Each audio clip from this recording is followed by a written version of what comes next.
స్వర్ణాంధ్ర స్వచ్ఛాంధ్ర కార్యక్రమం కొండేపి నియోజకవర్గం టంగుటూరు గ్రామ పంచాయతీ పరిధిలోని బాబూజీ కాలనీలో రాష్ట్ర మంత్రి డోలా బాలా వీరంజన్ సంస్థలు ప్రారంభించారు.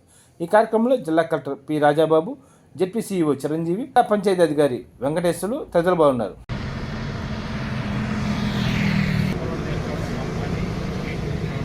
మీరు కూడా అర్థం చేసుకొని సహకరించాల్సిన పని ఉంది.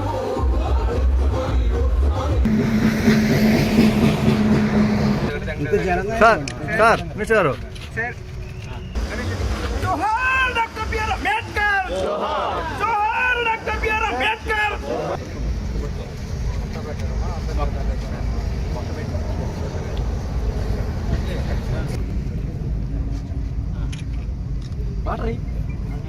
పక్కనండి బ్యాన్ ఎంత ఇంక రాదు.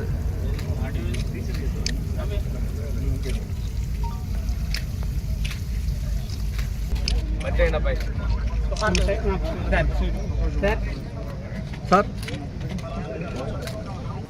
ఊరికే తిడుతుంటారు.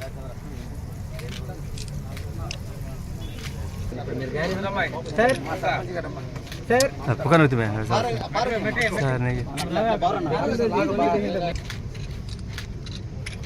बोलना क्या बोलना अच्छू रोड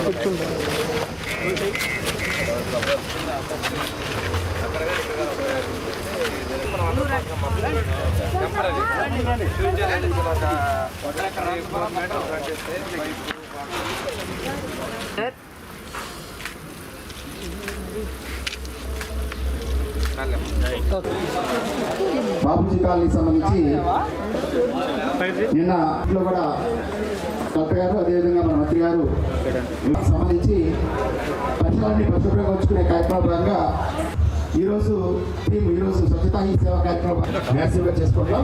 ఈ కార్యక్రమానికి ప్రతి కూడా ముందుగా స్వాగతం.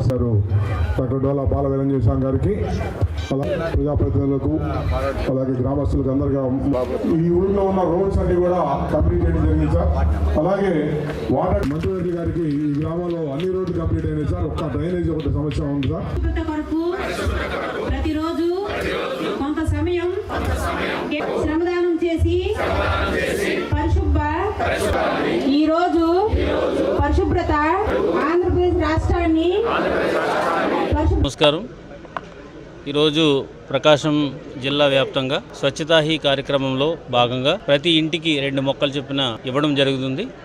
క్లీన్ అండ్ గ్రీన్ అనే ఒక నినాదాన్ని ప్రతి ఇంటికి తీసుకెళ్లాలనే ఉద్దేశంతో గవర్నమెంట్ ఈ కార్యక్రమాన్ని పెట్టడం జరిగింది. దీని సందర్భంగా ఈరోజు ఈ బాపూజీ కాలనీకి గౌరవ మంత్రివర్యులతో రావడం జరిగింది.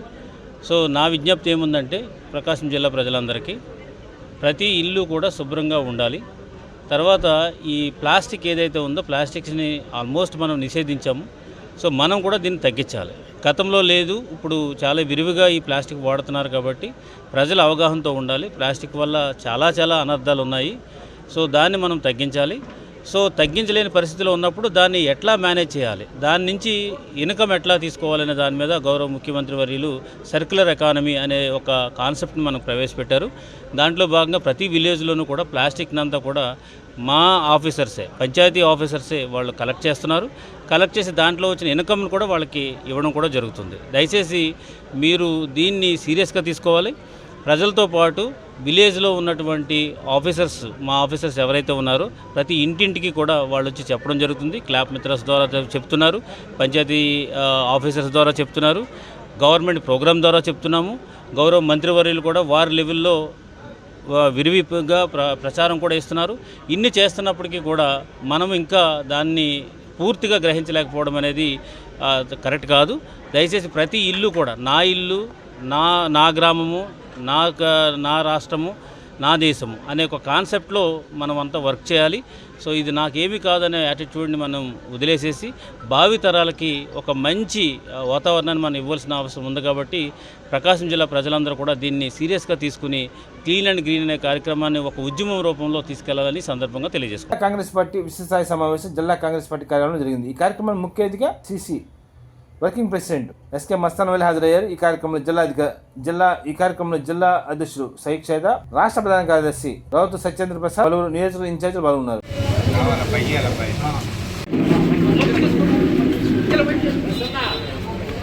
ఒకవేళ ఆధార్ కార్డు,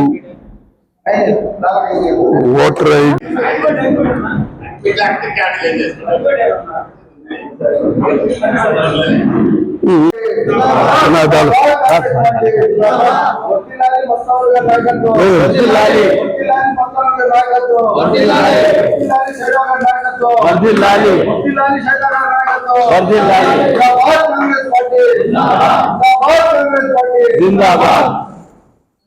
ఓకే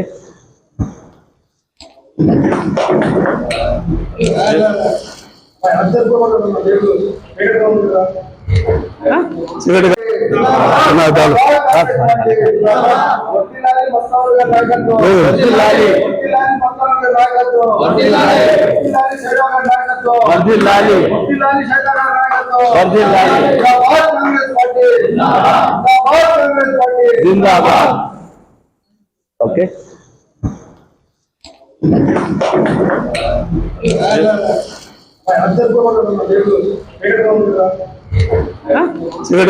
ఈసారి జిల్లా పుస్తకాలని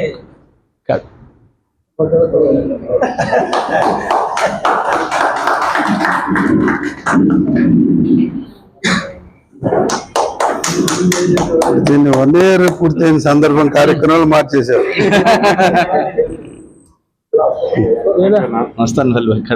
నెక్స్ట్ వచ్చే వాళ్ళ కొద్దిగా ఇది కూడా ఉంటుంది కదా.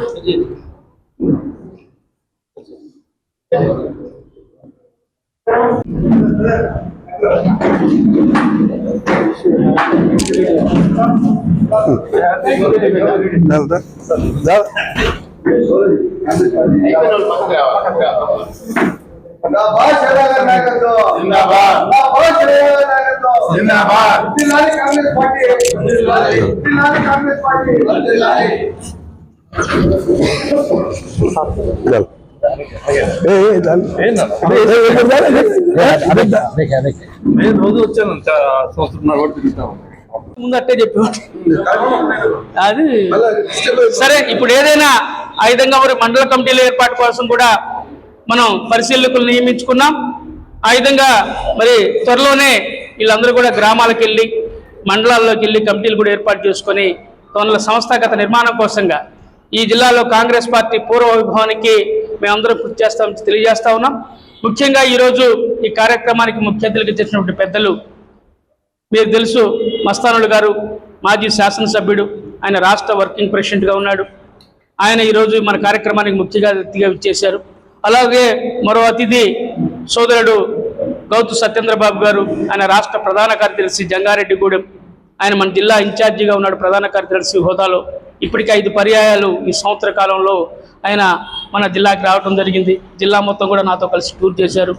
అలాగే అనేక మంది పెద్దలు ఈరోజు నియోజకవర్గ సమన్వయకర్తలు సోదరుడు రంగస్వామి గిద్దలూరు, అలాగే కొండేపి శ్రీపతి సతీష్, అలాగే కనిగిరి నుంచి మన సుబ్బారెడ్డి గారు, దర్శి నుంచి సోదరుడు కైపి వెంకటకృష్ణారెడ్డి, ఆయన రాష్ట్ర కేకేఎస్ చైర్మన్గా ఉన్నాడు. అలాగే పాలపర్తి విజయశ్రాజ్ మరి ఎర్రగొండపాలెం నియోజకవర్గం నుంచి సమన్వయకర్తగా ఉన్నాడు ఆయన. అలాగే మన్నం ప్రసన్నరాజు గారు ఎస్సీసీఎల్ జిల్లా అధ్యక్షులు, బీసీఎల్ అధ్యక్షులు నట్టే సుబ్బారావు గారు, అలాగే కిసాన్ కాంగ్రెస్ అధ్యక్షుడు సోదరుడు కొండుగుంట సుబ్బారావు గారు, మహిళా కాంగ్రెస్ అధ్యక్షురాలు సోదరి రాష్ట్రీయులైనటువంటి గౌరవ ప్రకాశం జిల్లా కాంగ్రెస్ అధ్యక్షుడు సైదా గారికి, మరి పిసిసి నుంచి ఈ జిల్లాకి ఇన్ఛార్జిగా ఉన్నటువంటి సత్యేంద్ర బాబు గారికి, గౌరవ అసెంబ్లీ కోఆర్డినేటర్లకు మరియు గౌరవ కాంగ్రెస్ పార్టీ పెద్దలకు, ఇక్కడికి విచ్చేసినటువంటి నాతోటి కాంగ్రెస్ కుటుంబ సభ్యులందరికీ నమస్కారాలు తెలియజేస్తా ఉన్నాను. మీడియా మిత్రులారా, ఇవాళ ప్రజాస్వామ్యం, రాజ్యాంగం ప్రమాదంలో పడబోతా ఉంది. ఇవాళ భారత జాతి మేల్కోవాల్సినటువంటి అవసరం ఏర్పడింది. ప్రజాస్వామ్యబద్ధంగా ప్రజాస్వామ్యాన్ని బ్రతికించుకోవాలంటే రాజ్యాంగం ఉండాలి. రాజ్యాంగంలో ఉన్నటువంటి నిర్ణయాలు, దాంట్లో ఉన్నటువంటి విధి విధానాల్ని అమలు పరచాల్సినటువంటి బాధ్యత ప్రభుత్వ రంగ సంస్థల మీద ఉంటుంది. రాహుల్ గాంధీ గారు స్పష్టంగా 200 మంది మీడియా మిత్రులు సాక్షిగా ఈ దేశంలో ఉన్నటువంటి అతిపెద్ద మీడియా రంగంలో వాళ్ళతో కూర్చొని గతంలో 1:40 ఈ దేశంలో ఎన్నికల ప్రక్రియ ఏ విధంగా ప్రజల యొక్క ఓట్లను ప్రజలకు తెలియకుండా వాళ్ళ ఇంట్లో చేరి వాళ్ళ ఓట్లను దొంగతనం ఏ విధంగా చేస్తున్నారో, ఏ విధంగా దొంగ ఓట్లు చేరుస్తున్నారో భారత జాతి ముందు పెట్టడం జరిగింది. నిన్నటి రోజున ఇవాళ రాహుల్ గాంధీ గారు మరొక దొంగ పద్ధతి ఏంటంటే మనకు తెలియకుండా మన ఓట్లను ఏ విధంగా డిలీషన్ చేస్తా ఉన్నారు.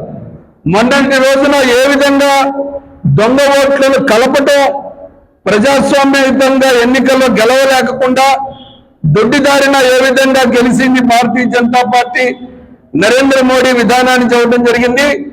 ఈ రోజున దొంగతనంగా ఓట్లు ఏ విధంగా కలుపుకుంటా ఉన్నారో, ఏ విధంగా తెల్లవారుజామున 3, 4, 5 గంటలకి అంటే ఎలక్షన్ కమిషన్ ఎలక్షన్ వస్తా ఉందంటే 24x7 పనిచేస్తా ఉంది. దీన్ని బట్టి దొంగ ఓట్లు చేయటం కోసం ఎక్కడో చోట ఎవరినో గెలిపించడం కోసం ఏ విధంగా ఓట్లు యాడింగ్ చేయటం, ఏ విధంగా ఓట్లు డిలీషన్ చేయటం ఇవాళ భారత జాతి ముందు పెట్టినటువంటి పరిస్థితి. ఓట్లు దొంగతనం మీద పార్లమెంట్ ప్రతిపక్ష నేతగా శ్రీ రాహుల్ గాంధీ గారు ప్రధానమంత్రిని అడిగారు. స్వతంత్ర ప్రతిపత్తితో ఎలక్షన్ జరిపించాల్సినటువంటి బాధ్యత కలిగినటువంటి ఎలక్షన్ కమిషను ప్రజాస్వామ్యాన్ని కూనీ చేస్తా ఉంది, రాజ్యాంగాన్ని బలహీనపరుస్తా ఉంది, ఓట్లు దొంగతనం చేస్తా ఉందని చెప్తా ఉంటే జవాబుదారీతనం కలిగినటువంటి ఎలక్షన్ కమిషను దొంగతనం జరగలేదో అని చెప్పాలా, లేకపోతే అది జరిగిందో లేదో ఎంక్వైరీ చేసినా. మార్కాపురం మండలం రాయవరం వద్ద నిర్మాణంలో ఉన్న వైద్య కళాశాలను జిల్లా కలెక్టర్ పి రాజాబాబు పరిశీలించారు. ఈ సందర్భంగా పలువురు అధికారులతో మాట్లాడారు.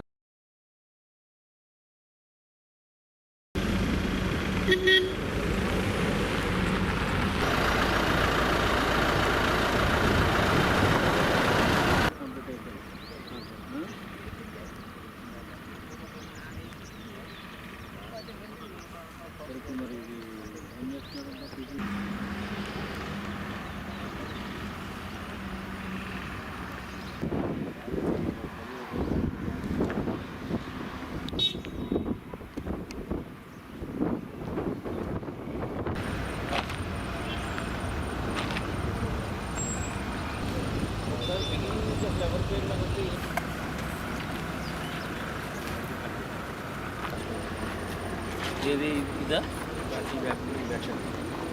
ఇది మెయినా కాలేజ్ బ్లాక్లో ఓన్లీ 2 floors కంప్లీట్ అయినాయా?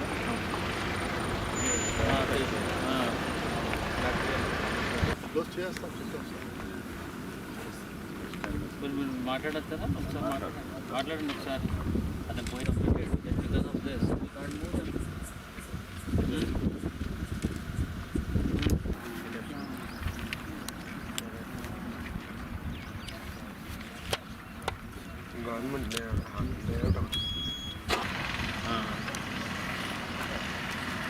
అయితే ఫార్మాలిటీస్ అయితే అయిపోయినాయి. అది వెనకాల జాస్తి కంప్లీట్ అయినట్టు కలర్ కూడా వేసినట్టున్నారు.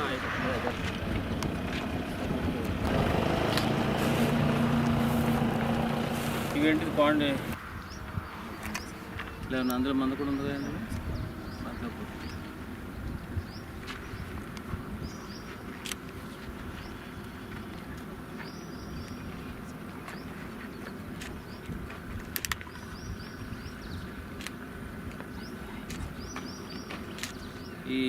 మరి ఇది ఈ ఫీజిబిలిటీ రిపోర్ట్స్, ఆర్ఎఫ్బిసి ఇవన్నీ ఎవరు చేస్తున్నారు? మీకు అక్కడ హెడ్ ఆఫీస్ చేస్తున్నారా?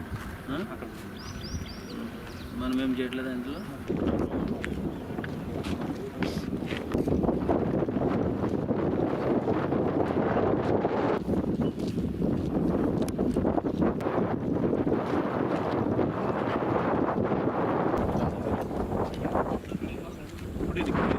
ఇది 12 acres కావాలని మేము రిక్వెస్ట్ సార్ ఆల్రెడీ ఇన్స్పెక్ట్ చేసేయమని. అసలు సస్టైనబుల్ సోర్స్ ఓన్లీ రిజర్వాయర్స్ తప్ప ఎక్కడ చిన్న చిన్న సోర్సెస్ అసలు వాడద్దు అని స్టాండర్డ్గా డిప్యూటీ సీఎం గారు ఇన్స్ట్రక్షన్స్ ఇచ్చారు సార్. ఈ ప్రాజెక్ట్ కూడా డిప్యూటీ సీఎం గారు మాకు అడ్మిట్ ఓన్లీ ఇరిగేషన్ వాడుకుంటున్నా? లేదు సార్, ఇది ట్రీట్మెంట్ ప్లాంట్. ఇప్పుడు అది నీకు ఎంత డ్యూరేషన్ ఎంత? 2 years sir. Construction construction 2 years అంటే నీళ్ళు రావు. ఇది కట్టేటప్పుడు వచ్చింది సార్.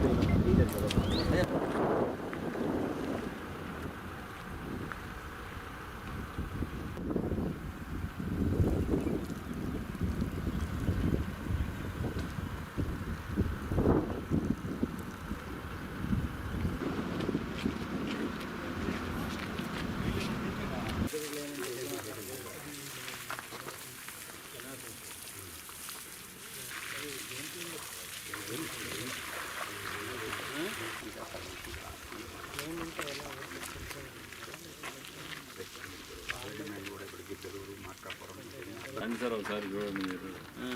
అంటే అంత డబ్బులు ఇచ్చాను కదా. జనరల్ ఏంటంటే యాక్టిఫైరే సరిగ్గా లేదు సార్. అంటే అబ్జార్బ్ చేసుకోదు వాటర్ని రిలీజ్ చేయి.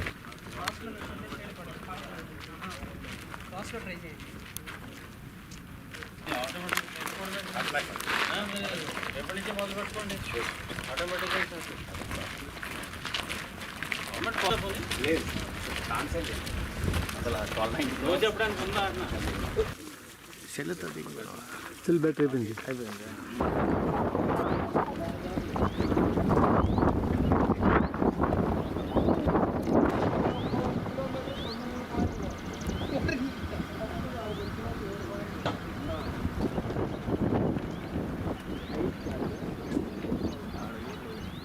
ముప్పై సంవత్సరాలు సుదీర్ఘ రాజకీయ జీవితం కలిగిన కనిగిరి మాజీ ఎమ్మెల్యే, కాంగ్రెస్ పార్టీ సీనియర్ నాయకులు ఇరిగినేని తిరుపతి నాయుడు 87వ జయంతి కార్యక్రమం శనివారం కనిగిరి పామూరు బస్టాండ్లో ఇరిగినేని అభిమాన సంస్థలో ఘనంగా నిర్వహించడం జరుగుతుందని కాంగ్రెస్ పార్టీ జిల్లా జనరల్ సెక్రటరీ ఇరిగినేని వెంకట నరసయ్య తెలిపారు.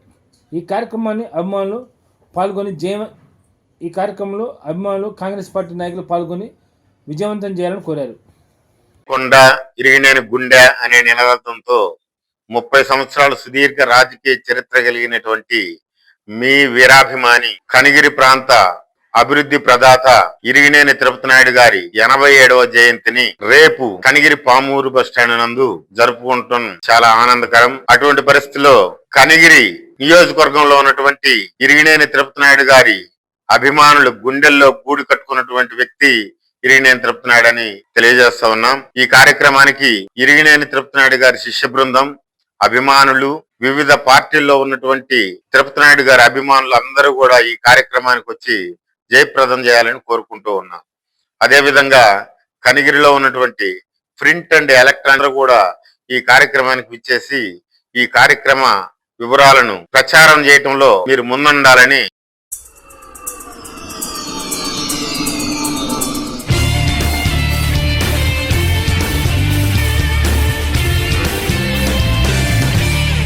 మెడికల్ కాలేజీలను కూటమి ప్రభుత్వం ప్రైవేటు భాగస్వామ్యానికి అప్పగించడాన్ని దళిత బంధువులను వ్యతిరేకించాలని దళిత హక్కుల పరిరక్షణ సమితి రాష్ట్ర అధ్యక్షుడు నీలనాగేంద్ర అన్నారు. స్థానిక దళిత హక్కుల పరిరక్షణ కార్యాలయంలో నిరుపేద మాదిగ వైద్య విద్యార్థిని కొమ్ము సమీక్షకు దళిత హక్కుల పరిరక్షణ సమితి రాష్ట్ర అధ్యక్షుడు నీలనాగేంద్ర 30,000 రూపాయల ఆత్మీయ సాయం అందజేశారు. ఈ కార్యక్రమంలో కొమ్ము సమీక్ష తల్లిదండ్రులతో పాటు మాల మహానాడు అధ్యక్షుడు దారా అంజయ్య, కాకుమాను రవి, పట్రా బంగారం తదితరులు పాల్గొన్నారు.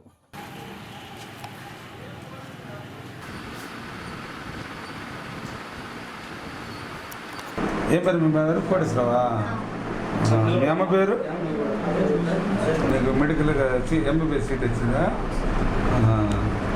ఎక్కడ 10th క్లాసు? చేయమద్దు గూగుల్ పర్సలు. ఎన్ని వచ్చినాయి మార్కులు? 10th ఉన్నాయి. 560. ఇంటర్మీడియట్ కొండే గురుగా అక్కడికి వచ్చినాయి. ఎప్పుడు రాసా ఎగ్జామ్? మే 5th. ఎంత వచ్చింది ర్యాంకు? 83,000 వచ్చింది. కాకినాడ ఎన్ని కాలేజీలు ఉన్నాయి మనకి? ఇక్కడ ఉందా? Government 17, private 16. గవర్నమెంట్ 17 ఉన్నాయి. ఓకే. ఎంతమంది పిల్లకాయలు మీరు? మీ నాన్న పేరు ఏం పేరు? ఏం చేస్తుంటాడు?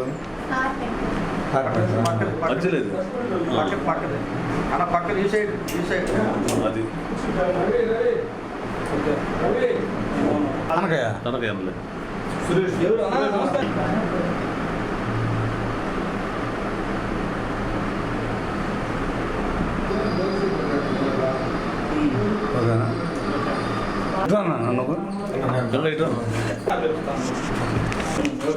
ఓకే. కొమ్ము సమీక్ష, ఈ అమ్మాయి టంగుటూరు, నాన్న పేరు కోటేశ్వరరావు, ఇల్లు ఈ అమ్మాయి సమీక్ష అనే అమ్మాయి 10th క్లాస్ దాకా చేంగుర్తి పాఠశాల, గురుకుల పాఠశాల చదువుకుంది. అక్కడ 560 మార్కులతో పాస్ అయింది. ఫస్ట్ క్లాస్లో డిస్టింక్షన్లో పాస్ అయింది. తర్వాత మళ్ళీ ఇంటర్మీడియట్ కొండేపి గురుకుల పాఠశాలలో చదువుకుంది. 960 మార్కులతోటి పాస్ అయింది. తర్వాత ఇల్లు నాన్న కార్పెంటర్ పని చేసుకునే కూలీ కుటుంబం. తర్వాత ఈ అమ్మాయి 2 కూతుర్లు ఈయనకి, కష్టపడి చదువుకుంది. ఇంటర్మీడియట్ బైపీసీ చదవడం వల్ల ఎంట్రన్స్ ఎగ్జామ్ రాసింది. ఆ అమ్మాయి అది చదువుకుంది కాబట్టి ఆ అమ్మాయికి గవర్నమెంట్ కాలేజీలో కాకినాడ రంగరాయ మెడికల్ వైద్య కళాశాలలో ఎంబీబీఎస్ సీటు కొట్టింది. ఆడ 22వ తారీఖు నుంచి, నెల 22వ తారీఖు నుంచి క్లాసులు ప్రారంభమవుతాయి. నిర్భేద కుటుంబం. వీళ్ళు ఎస్సీ మాది కులానికి చెందినవారు. ఎవరైనా మాలైనా మాదికైనా కష్టపడి ఎస్సీలైనా ఎస్టీలైనా చదివే, అంబేద్కర్ చెప్పినట్టు చదివే మనకి వజ్రాయుధం, చదివే మన భవిష్యత్తు నిర్ణయించేది. మన జాతకాలు రాతలు మార్చాలంటే, మన జాతకాలు మారాలంటే దేవుళ్ళు భక్తిగా కాకుండా చదువునే తల్లిదండ్రులు కూడా కష్టపడి పిల్లల్ని చదివించాలని చెప్పి ఈ విధంగా, ఎందుకంటే డాక్టర్ల కొడుకులు డాక్టర్లు కాలేకపోతున్నారు, కానీ ఓ నిరుపేద మాది కులంలో పుట్టిన ఈ అమ్మాయి సమీక్ష కష్టపడి చదువుకొని కృషితోటి అంబేద్కర్ కల్పించిన రిజర్వేషన్ ద్వారా కూడా ఈ అమ్మాయి మెడికల్ కాలేజీలో సీటు సంపాదించింది. MBBS seat. ₹1,00,00,000 ఇచ్చినా కానీ ఆ సీటు రాని పరిస్థితి ఈరోజు నెలకొంది. కాబట్టి ఈ సందర్భంగా మనం సమీక్షని అభినందిస్తున్నాము. అదేవిధంగా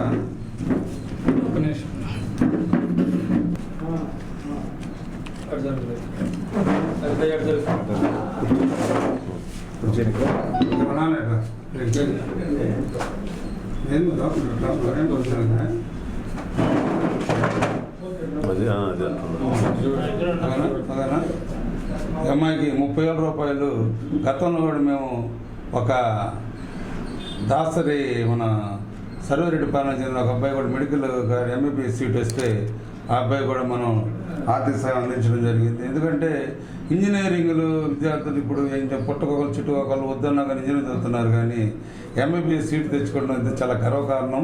ముఖ్యంగా మన వాళ్ళు ప్రభుత్వ కళాశాలలో డొనేషన్లు ₹1,00,00,000 డొనేషన్లు పెట్టినా కానీ పేమెంట్ సీట్లు కూడా లేని పరిస్థితి ఈరోజు. కానీ కష్టపడి ఈ అమ్మాయి మెడికల్ సీటు నేను మళ్ళా కూడా ప్రతి సంవత్సరం కూడా ఈ అమ్మాయికి ఆర్థిక సహకారం, అమ్మాయి పూర్తయిన సంవత్సరం అమ్మాయి ఎంబీబీఎస్ పూర్తయిన దాకా నేను ఆర్థిక సహకారం అందిస్తానని చెప్పి నేను వాళ్ళ తల్లిదండ్రులకి వాళ్ళ కుటుంబానికి నేను మాటిస్తున్నాను. దళిత నాయకత్వం చెప్పుకోబడుతున్న ఈ సమాజంలో నాయకులు అవుట్ గోయింగ్ అనేది ఇంతవరకు లేదు. ఎప్పుడు కూడా ఇన్కమింగ్ తప్పితే రెండోది లేదు. కాబట్టి మరి ఈరోజు నాగేంద్రన్న పుట్టినరోజు సందర్భంగా మా కుమార్తె అయినటువంటి అమ్మాయికి ₹30,000 ఆర్థిక సాయం చేయడం చాలా సంతోషం.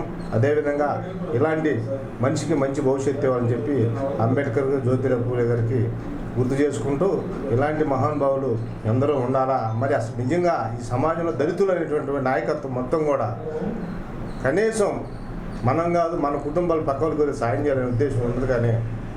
కానీ ఇంతవరకు దళిత సెక్టర్లో పనిచేస్తున్న నాయకత్వం మొత్తం కూడా ఎప్పుడు కూడా ఎదురులకి ఏదైనా హెల్ప్ చేయించున్నట్టుగానే వాళ్ళు పర్సనల్గా వ్యక్తిగతంగా ఇవ్వడం అనేది అన్న అని చెప్పి సవినయంగా మనవి చేస్తూ జోహార్ బిఆర్ అంబేద్కర్. నమస్కారం.